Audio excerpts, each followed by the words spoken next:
Lesson number 4। यहाँ तक हमने 3 लेसन के माध्यम से काफ़ी क्लैरिटी ले ली है। नाउ लेसन नंबर 4 ये कहता है, जिस आइडिया को आपने पिक किया है, this is my idea, now it is time to go for स्वॉट एनालिसिस। SWOT।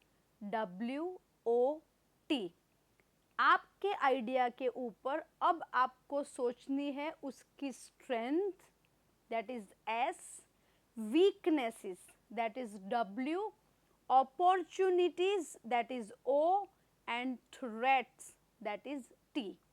ये एक इतनी इम्पोर्टेंट टर्म है जो आपके पूरे माइंड सेट को बदल देगी। जब हम स्वॉट करते हैं किसी भी आइडिया का, प्रोजेक्शन का, तो ये एक एनालिसिस और रिसर्च जैसा वर्क होता है। आप एक एक करके हर पहलू को चेकआउट कर रहे हैं। You are checking the strength, क्या क्या अच्छाई है, क्या क्या पॉसिबल है, कौन सी स्ट्रॉन्ग साइड है, कितनी चीज़ें आपके बिजनेस को लेके एब्सोल्युटली वर्केबल है। They are all your strengths. तो आपको इसको लिस्ट आउट करना बहुत ज़रूरी है।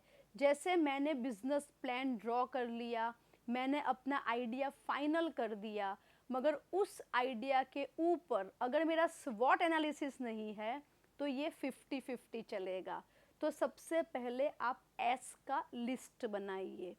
एस के बाद डब्ल्यू, वेरी इंपॉर्टेंट। अगर आप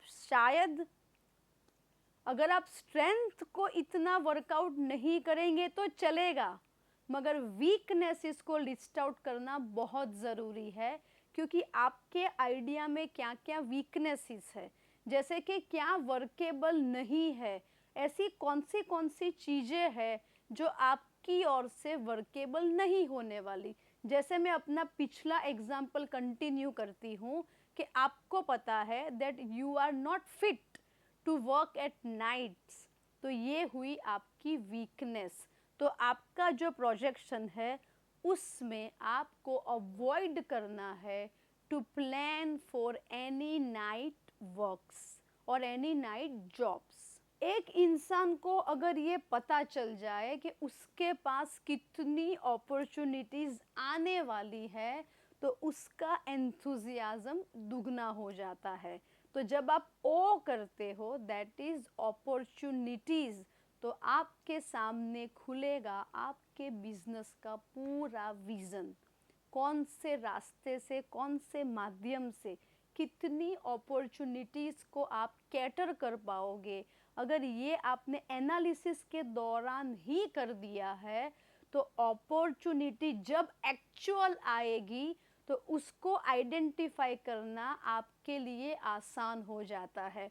मैं ऐसे लोगों को जानती हूँ जिनको बिजनेस की शुरुआत से ही पता था कि उनके रास्ते में कितनी अपॉर्चुनिटीज़ आएगी और उसमें से कितनी वो वर्क कर पाएंगे। This is something beautiful. स्वॉट एनालिसिस का ब्यूटीफुल पार्ट होता है अपॉर्चुनिटीज़ को लिस्ट आउट करना।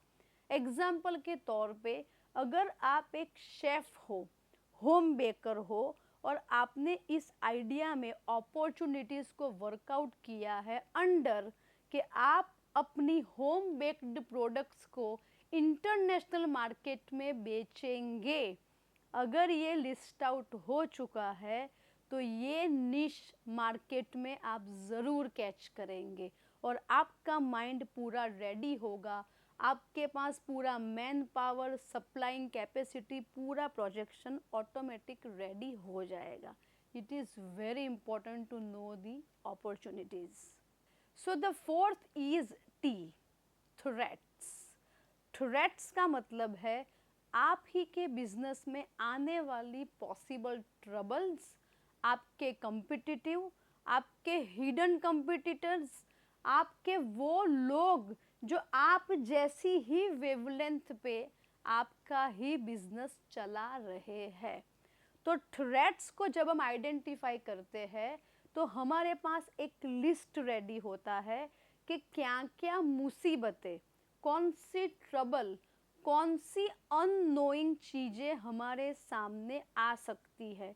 जैसे कि मैं इसी एग्जाम्पल को थोड़ा सा और आगे ले जाती हूँ कि अगर आप ऐसी कोई होम प्रोडक्ट बेक कर रहे हो जिसको 3 दिन के अंदर कंज्यूम कर लेना है और आपने प्लान किया है इंटरनेशनल मार्केट, अब आपकी प्रोडक्ट 3 दिन में एक्सपायर हो जाती है, तो ये आपकी इतनी बड़ी थ्रेट है कि आपको शायद उस प्रोडक्ट को ड्रॉप करना पड़े या कोई ऐसी प्रोडक्ट डेवलप करनी पड़े जो 15 डेज तक मिनिमम चले। This is how you can work on your threats. Competitors एक बिजनेस का वो हिस्सा जिसको आप अनसीन नहीं कर सकते। You have to work on ideas of your competitors. what exactly are they doing, what are their way of dealing with the idea, the concept in the market। एक सक्सेसफुल बिजनेसमैन के vision दो जगह पे होते हैं, एक उसको कहाँ पहुँचना है और दूसरा लोग कहाँ पे है। तो जब आपको ये पता है कि आपके साथ वाले लोग कहाँ तक पहुँचे हैं, तो आपको अपनी स्पीड, अपना प्रोजेक्शन, अपना प्लान बनाने का पूरा वक्त मिलता है। So threats are as important as anything else in your business projection. So स्वॉट एनालिसिस इज मस्ट कंपल्सरी। इस लेसन के एंड में आपके बिजनेस प्लान को आप खुद स्वॉट करेंगे और उसमें जो चैलेंजेस, जो थ्रेट्स आपको अभी से दिख रही है, उसके लिए आप अपना बैकअप प्लान रेडी करेंगे। है ना इंटरेस्टिंग, है ना यूज़फुल।